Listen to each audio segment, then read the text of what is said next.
एकदा स्वागत। रामटेक लोकसभा मतदारसंघातील काँग्रेस उमेदवार रश्मी बर्वे यांचा उमेदवारी अर्ज निवडणूक निर्णय अधिकाऱ्यांनी गुरुवारी बाद केला। या निर्णयाला बर्वे आज मुंबई उच्च न्यायालयात आव्हान देणार आहेत। आज शासकीय सुट्टी आल्याने न्यायाधीशांच्या घरी तात्काळ सुनावणी व्हावी यासाठी काँग्रेस प्रयत्न करते आहे। याबद्दल रामटेकमधून आपले प्रतिनिधी तुषार कोहे आता आपल्यासोबत आहे। तुषार,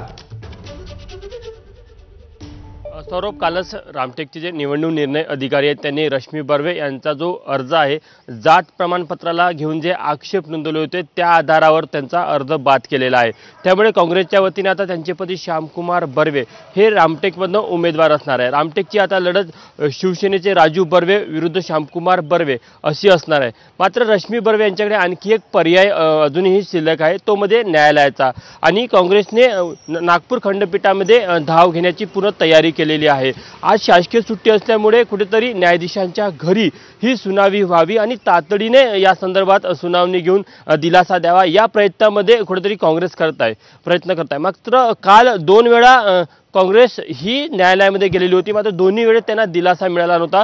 पहिल्या वेळेस जी चौकशी जात पडताळणी समितीने लावलेली होती त्या विरोधामध्ये काँग्रेस न्यायालयामध्ये गेलं होतं, तिथे देखील तातडीची सुनावणीची मागणी केली होती, ती देखील न्यायालयाने फेटाळून लावली। त्यानंतर जेव्हा रश्मी बर्वे यांचं जात प्रमाणपत्र आणि जात वैधता प्रमाणपत्र बाद करण्यात आलं होतं, रद्द करण्यात आलं होतं, तेव्हा देखील काँग्रेसने न्यायालयामध्ये धाव घेतली। मात्र तेव्हा देखील न्यायालयाने दिलासा द्यायला नकार दिलेला होता। रश्मी बर्वेकडे आता शेवटला एक पर्याय आहे। आज जर का न्यायालयाने रश्मी बर्वे यांना दिलासा दिला नाही आणि पुढची सुनावणीची तारीख जर का दिली तर निश्चितच रश्मी बर्वे यांचे दार जवळपास बंद होण्याची शक्यता आहे। मात्र नागपूर जिल्ह्यामध्ये एक चर्चा रंगलेली आहे की काँग्रेसच्या वरिष्ठ नेत्यांना या गोष्टीची कल्पना होती की रश्मी बर्वे यांच्या जात वैधता प्रमाणपत्राला घेऊन गंभीर स्वरूपाचे आक्षेप आहे आणि जर का त्यांनी उमेदवारी अर्ज भरला तर तो उमेदवारी अर्ज बाद होण्याची शक्यता आहे। असं असताना देखील रश्मी बर्वे यांना उमेदवारी का देण्यात आली हा एक महत्त्वाचा प्रश्न आहे। त्यालाच घेऊन नागपूर जिल्ह्यामध्ये सध्या चर्चा रंगलेली आहे।